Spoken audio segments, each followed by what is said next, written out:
فيلمنا بيبدأ لما الجنود كانوا ماسكين 3 ساحرات علشان يجهزوهم للإعدام، والكاهن بيقول لهم انتوا متهمين بممارسة السحر مع الشيطان.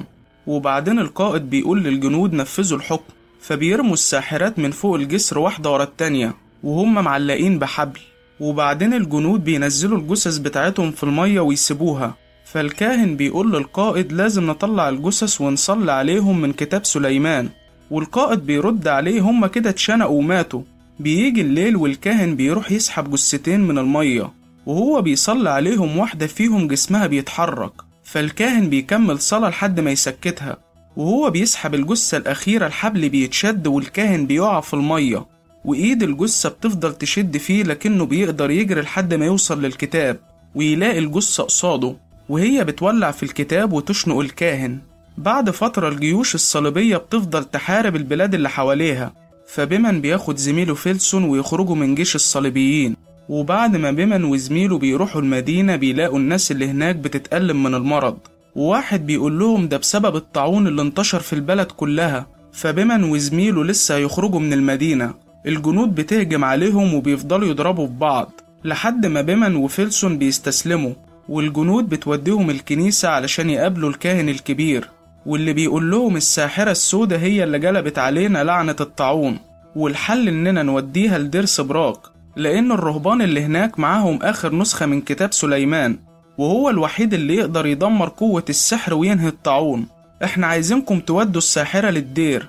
وبعدين المجموعة بتدخل على الساحرة في السجن، واول ما القس بيحط الصليب على رقبتها بتقوم تهجم عليه وتفضل تخنقه، فبيمن بيشدها بسرعة وفيلسون بيضربها ويوقعها على الأرض. بعدين المجموعة بيحبسوا الساحرة جوه قفص على العربية، وهم خارجين من المدينة الناس بتفضل تقول لهم اقتلوا الساحرة اللي جلبت علينا الطاعون. وبالفعل بيمن واللي معاه بياخدوا الساحرة ويطلعوا يمشوا على الطريق. بيجي الليل والمجموعة بتريح في الغابة، وبيمن بيروح للساحرة ويديها أكل وغطا علشان تتدفى، وهي بتقوله أنا خايفة من المكان اللي هتحاكم فيه لأن شفت بنت اتهموها بالسحر ومالوا جيوبها بالأحجار وغطسوها في المية علشان لو غرقت تبقى بشرية، لكن البنت عاشت فافتكروا إنها ساحرة وحرقوها بالنار. وبيمن بيوعدها إن محاكمتها هتكون بالعدل. بعدين الجندي إكهارت وهو واقف حراسة على الساحرة بيروح له القس دبلزاك، وإكهارت بيقول له الساحرة دي بتفكرني ببنت اللي ماتت، تخيل لو ما قدروش يثبتوا عليها التهمة هيقتلوها برضه، احنا لازم نحررها. لكن القس مش بيوافق، فإكهارت لسه هيمشي الساحرة بتنادم عليه، ولما بيقرب منها بتفضل تخنقه. وبعد ما القس دبلزاك بيروح يشد إكهارت، الساحرة بتسحب منه الصليب وتغرزه في ايده وهو بيصرخ، فباقي المجموعة بتسمعه وتروح له بسرعة. والقس بيقول لهم الساحرة خدت مني المفتاح وهربت، فبيطلعوا يدوروا عليها في الغابة ويلاقوا ست بتجري، وبعد ما بيمسكوها مش بتطلع الساحرة، فبيكملوا جري لحد ما يلاقوا جثث لناس كتير ميتة بالطاعون.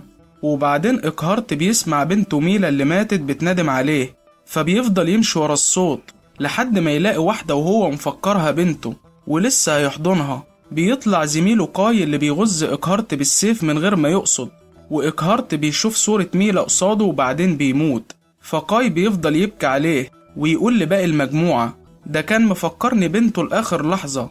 في نفس الوقت الساحرة بتهجم على فيلسون وتفضل تخنق فيه، فبيمن بيروح يشدها بسرعة، والساحرة بتقول لهم أنا كنت بحاول أهرب لأني مش عايزة أتحاكم. تاني يوم المجموعة بتدفن إكهارت في الغابة، والقس بيقول لبيمن الساحرة هي السبب في موت إكهارت لأنها سمعتنا وإحنا بنتكلم عن بنته، هي بتشوف ضعفنا وبتستغله ضدنا. فبيمن بيستغرب من كلامه. بعدين المجموعة بتكمل مشي لحد ما يلاقوا جسر خطر على الطريق، والجندي هاجمار بيقول لهم لازم نعديه علشان نوصل للدير. وبعد ما بيربطوا عربية الساحرة بحبل ويفضلوا يشدوها، ايد القس دبلزاك بتتعور والحبل بيفلت منهم، فالعربية بتفضل تجري، وقاي بيقع جنب الجسر وهو مشعلق في الهوا، لكن الساحرة بتمسك ايده وتطلعه فوق الجسر وهو مستغرب من قوتها. بعدين المجموعة بيربطوا العربية بالأحصنة ويفضلوا يشدوها لحد ما يعدوا من الجسر اللي بيتدمر وحباله كلها بتتقطع.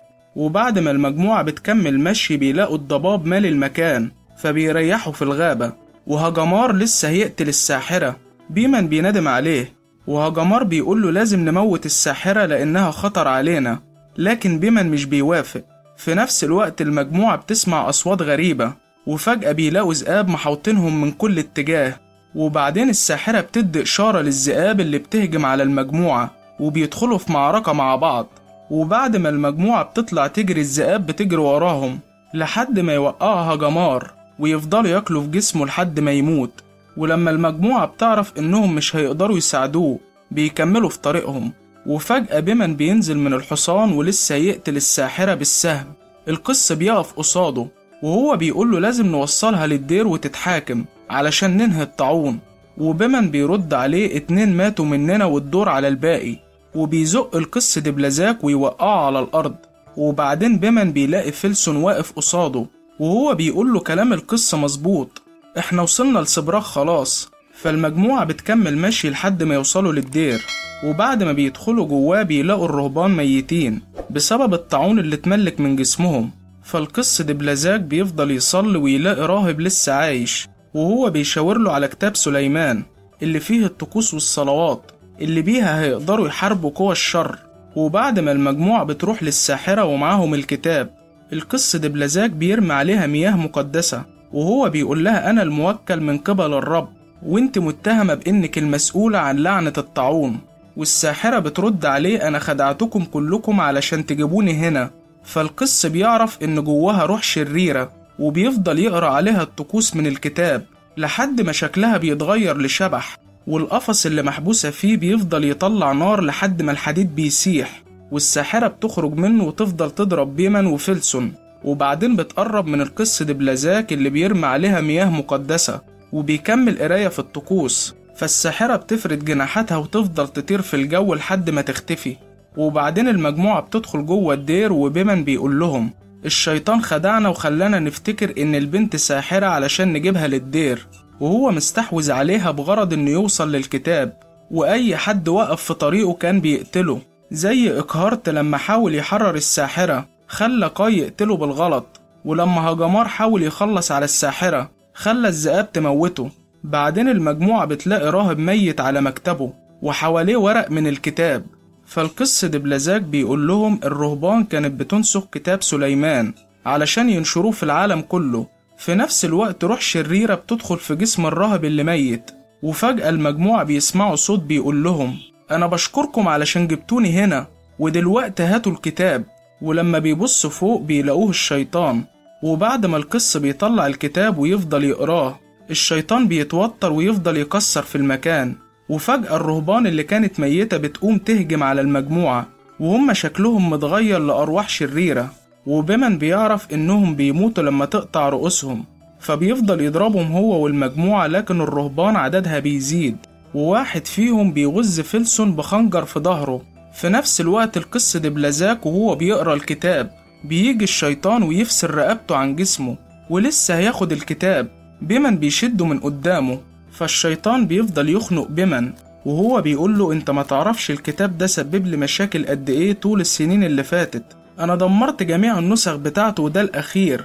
بعدين بيجي فيلسون يغز الشيطان اللي بيلف نفسه ويحرق فيلسون بجناحاته لحد ما جسمه بيتحول لرماد. وبعدين قاي بيمسك الكتاب ويفضل يقراه، والشيطان لسه بيقرب منه. بيمن بيهجم عليه ويربط جناحاته بخنجرين، فالشيطان بيفضل يغز بيمن بأطراف جناحاته.